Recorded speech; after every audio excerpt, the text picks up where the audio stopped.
Alex, other notes around the league, though. How about Aaron Rodgers having a rough time with his rookie receivers and Christian Watson, including the drop of the weekend on the first play of the game? Oh yes, yeah, that was definitely the drop of the weekend, and you feel bad for the guy, but I mean, who could have predicted Aaron Rodgers would be pouty and not show up for an opening season game against the Vikings? Well, they started awful last year. Let's just throw that out there. Credit to Kirk Cousins. To be fair, you can't credit this as a win for Kirk Cousins against a winning team because the Packers were 0-0 on the season. So Kirk Cousins still a loser.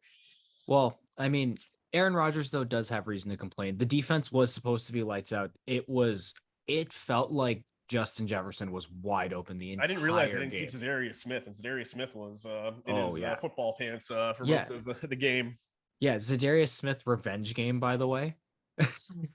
Absolutely ridiculous. And then, I mean, Aaron Rodgers definitely reason to complain. Davante Adams himself, I mean, 10 catches, 141 yards, a touchdown. Rodgers receiving core, obviously the obvious drop by Christian Watson on the first play of the game. 13 catches, though, and 123 total yards for Aaron Rodgers receivers, Alex. Yes. Let me back up. I think the problem here with the Packers, Aaron Rodgers is a very, very entitled player, and no one's doubting that.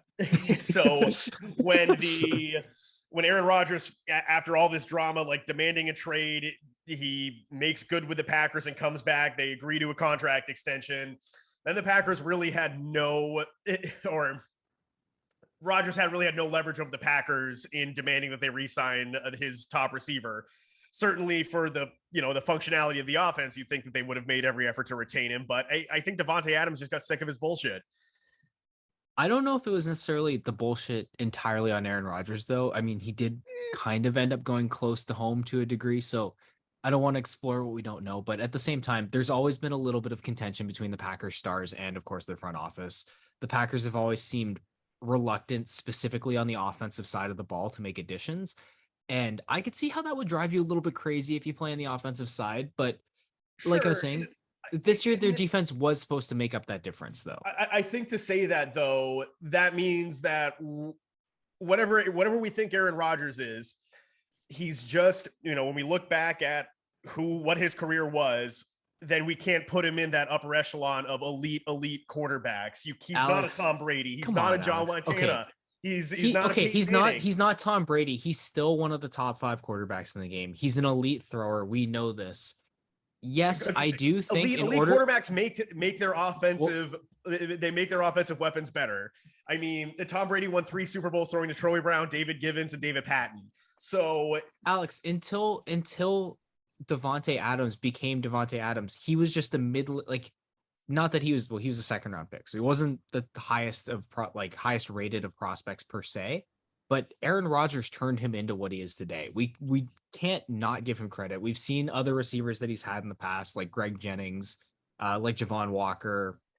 Trying to think of Donald Driver is another one who was a longtime Packer, also back from the Brett Favre era. But point being with Aaron Rodgers, I think he's an elite player, but I do agree with you. I think a second Super Bowl would really cement Aaron Rodgers' legacy. I think he's not going to get there, though, if he's on a contentious page with his front office, because he needs the front office to be on the same page as him, whether he's calling the shots of the players, which I don't really agree that he should have that power, but sure, or someone's actually making that decision. But I just think he's lost too many playoff games that his teams were better than in years that he won MVP awards. And so, I mean, he's a stat patter, and that's okay. Some people just play for stats. I think he's playing for a win, Alex, too. We're not giving him enough credit for that, but I get the argument. I get the argument. Like I was saying, I think a second Super Bowl would work wonders for him, as it has for a lot of high-end elite quarterbacks on their, not necessarily that they weren't going to be Hall of Famers before, but it's definitely put them over the top in terms of their status and like where they stand in the game. A good example of that would be Eli Manning. And I mean, obviously a little bit different, him being a little bit more subpar when it comes to the statistics. I'd argue that Eli Manning made his receivers, he did more with less than Aaron Rodgers has. But that's what I was about to say, is the second Super Bowl gives you that credibility. Yeah.